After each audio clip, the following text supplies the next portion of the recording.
Oke, senang banget hari ini bisa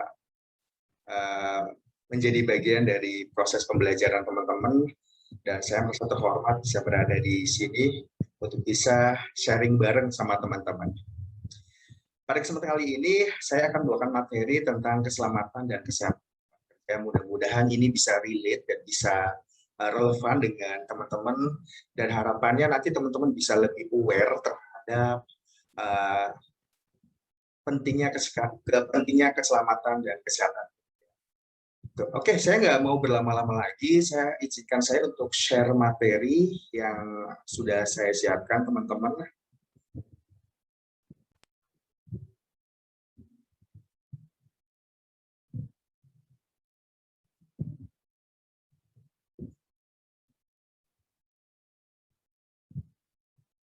Ya, ini materi yang akan saya bawakan, teman-teman, kesempatan kali ini. Mudah-mudahan sudah bisa terlihat ya, teman-teman, slide saya di layar teman-teman semua.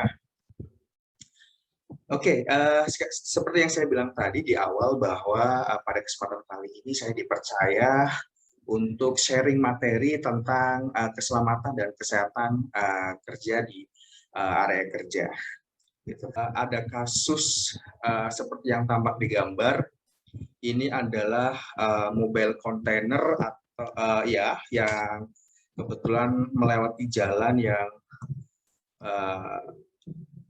kurang begitu baik dalam kondisi jalannya, teman-teman. Mohon maaf, sehingga menyebabkan accident begitu ya. Oke, itu masih agak mendingan nih. Kalau gambar yang kedua ini, teman-teman bisa lihat ini ada alat berat yang menimpa pekerja dan langsung tewas di tempat, sangat mengenaskan. Dan ini lebih mengenaskan lagi.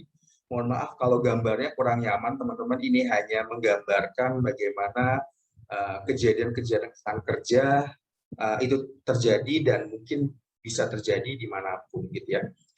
Ini adalah gambar kondisi pekerja yang tertimpa peti kemas gitu ya di area kerjanya tentunya.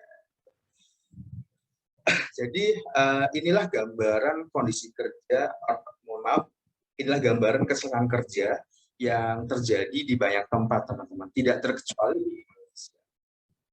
Oke, menyinggung Indonesia, bagaimana sih kondisi kecelakaan kerja di Indonesia?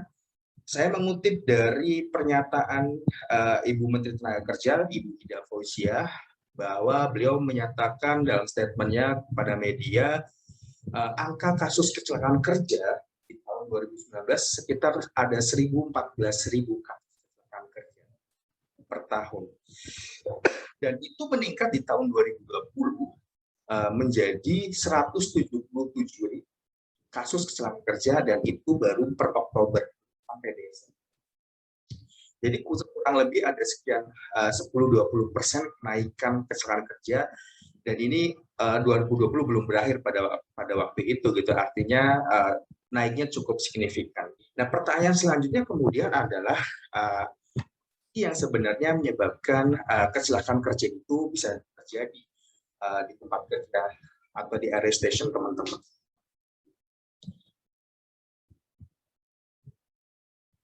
Ya, untuk menjawab itu saya mengutip dari teorinya William Hendrick. Ini namanya teori domino.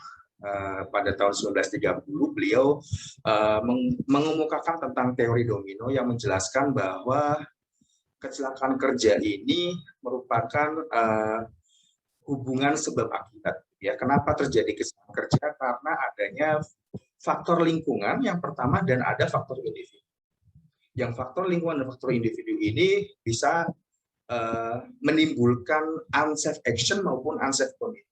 Unsafe action merupakan tindakan tidak aman oleh individunya, individu pekerjanya, dan unsafe condition merupakan kondisi lingkungan kerja yang tidak aman. Nah, ini kalau kemudian tidak dikendalikan akan mengakibatkan kecelakaan atau accident, yang tentunya atau accident ini akan menimbulkan injury, cedera, kerusakan, property damage, dan lain sebagainya. Seperti yang saya bilang tadi, yang harus dikendalikan, kalau bisa bahkan mungkin hazard ini harus dihilangkan adalah dengan melakukan pengendalian terhadap unsafe action ataupun unsafe condition di tempat kerja masing-masing. Itu yang dikatakan William Henry dalam teori dominonya. Nah, apa sih unsafe action dan unsafe condition? Ini contoh-contoh yang saya bilang unsafe action itu merupakan kondisi atau tindakan yang tidak aman. Teman-teman lihat dalam gambar di layar, ini merupakan contoh dari unsafe action atau tindakan tidak aman. Ya. Gambar di sebelah kiri, teman-teman bisa lihat bukan cuma tidak menggunakan, karena keduanya bekerja dalam kondisi ketinggian yang cukup tinggi, seharusnya mereka harus menggunakan safety body harness. Ya, bahkan di video sebelah kiri ini lebih tragis lagi, dengan telanjang kaki tidak memakai safety shoes. Nah, ini sangat berbahaya bagi pekerja. Nah, kalau tadi kalau tadi unsafe action, nah sekarang contoh unsafe condition seperti misalnya kondisi lingkungan kerja yang tidak aman, ya, seperti mungkin ada jarum atau paku yang menganga ke atas sehingga bisa menimbulkan cedera bagi pekerja. Itu atau yang sebelah kanan dengan medan yang cukup sulit untuk dilalui oleh kendaraan berat yang mengakibatkan kecelakaan kerja juga, gitu ya. Oke, ini yang perlu teman-teman ketahui juga. Kenapa kita harus concern? Saya kembali mengutip dari teorinya Herbert Henry, gitu ya, dalam piramida kecelakaan kerja. Jadi apa yang beliau gambarkan dalam piramida kecelakaan kerja?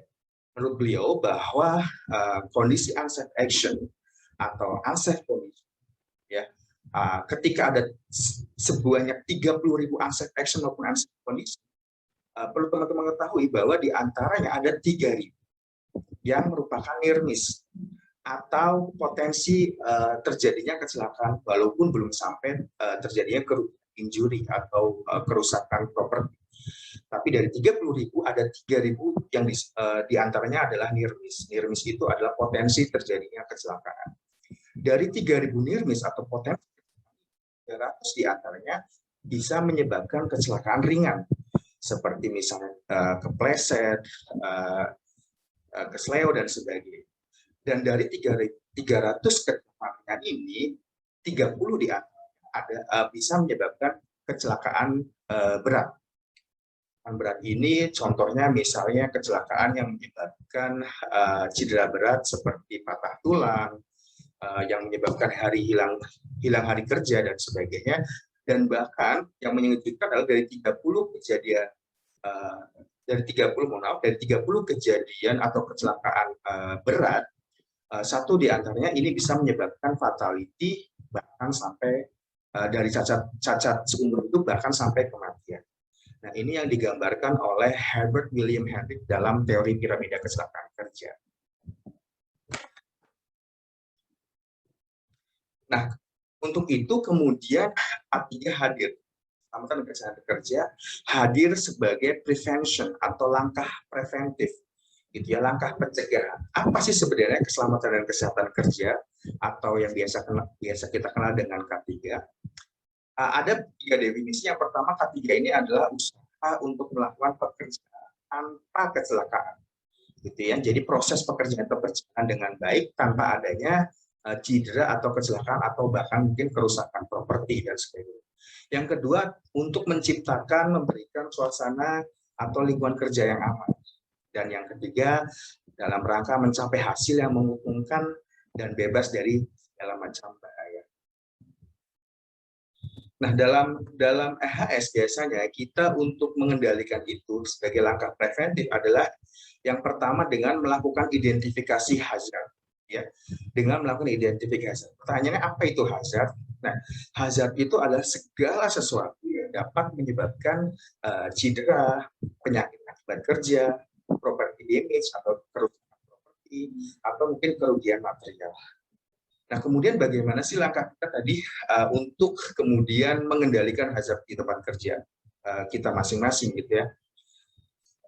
Ini saya mengutip piramida hierarki Kalau menurut piramida hierarki dalam mengendalikan hazard, ada beberapa langkah yang harus kita lakukan dari yang paling atas sampai yang paling bawah. Nah, yang paling atas ini adalah yang paling efektif dan yang paling bawah ini yang sebenarnya kurang efektif. Apabila langkah pertama sudah bisa kita lakukan, itu adalah langkah yang paling efektif dalam menghilangkan atau mengendalikan hazard. Lalu kita mulai dari eliminasi dulu atau elimination. Elimination ini maksudnya adalah mengeliminasi atau menghilangkan hazard, semua hazard ya, hazard yang ada di tempat kerja teman-teman. Apakah itu memungkinkan atau kalau kemudian mengeliminasi hazardnya bisa dieliminasi, nah ini adalah hal yang paling efektif sehingga tidak perlu kemudian melakukan langkah-langkah berikutnya karena hazardnya sudah hilang, gitu ya. Oh Pak, bisa tuh dihilangkan, tapi prosesnya juga hilang. Nah ini yang terjadi di lapangan gitu ya. Kita mungkin bisa menghilangkan hazard di proses itu, tapi prosesnya ikut hilang. Nah itu kan nggak mungkin gitu ya. Kalau prosesnya hilang, artinya proses bisnisnya juga berhenti kan gitu. Sehingga kalau itu tidak mungkin dilakukan, maka kita lakukan langkah berikutnya yaitu adalah substitution atau substitusi, yaitu mengganti proses itu dengan proses yang hazardnya lebih kecil gitu ya, hazardnya lebih bisa diminimalisir gitu. Apakah itu memungkinkan atau tidak ya? Kalaupun tidak, kita lanjut ke tahap berikutnya yaitu engineering controls. Engineering control ini dengan merekayasa engineering, misalnya dengan melakukan safety device, menerapkan safety device, misalnya dengan membuat sensor, kemudian safety door dan lain sebagainya, gitu ya. Oh, kalau itu dirasa kurang, itu teman-teman bisa melakukan langkah yang keempat dengan administrative control. Jangan lupa juga disiapkan juga SOP-nya biar teman-teman operator tahu bagaimana cara mengoperasikan mesin yang mana itu ada hazardnya gitu ya. Kalau tidak ada guidance SOP atau mungkin instruksi kerja yang bisa teman-teman operator bisa pelajari dan bisa dijalankan gitu ya. Kalau kemudian itu sudah dirasa masih kurang, teman-teman bisa melakukan langkah yang terakhir yaitu dengan PPE atau Personal Protective Equipment atau APD, alat pelindung diri, gitu ya. Misalnya dengan sarung tangan, misalnya kalau misalnya kerjanya banyak paparan bahan kimia bisa menggunakan masker, safety glass, dan lain sebagainya.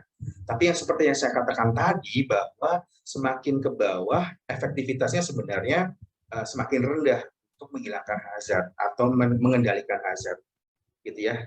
Jadi dan sebaliknya kalau semakin atas itu efektivitasnya semakin tinggi dalam rangka mengendalikan hazard. Ya, saya rasa itu teman-teman sharing dari saya tentang keselamatan dan kesehatan kerja di tempat kerja. Semoga teman-teman bisa lebih aware setelah ini dan bisa lebih mengenali dan mengidentifikasi hazard apa saja yang ada di area kerja teman-teman, sehingga teman-teman bisa melakukan langkah-langkah preventif seperti menggunakan APD dan lain sebagainya. Ya, saya rasa itu. Sekali lagi teman-teman, senang sekali bisa sharing dengan teman-teman. Mudah-mudahan bisa ketemu di lain kesempatan. Mudah-mudahan apa yang saya sampaikan bisa bermanfaat buat teman-teman. Sebelum saya tutup,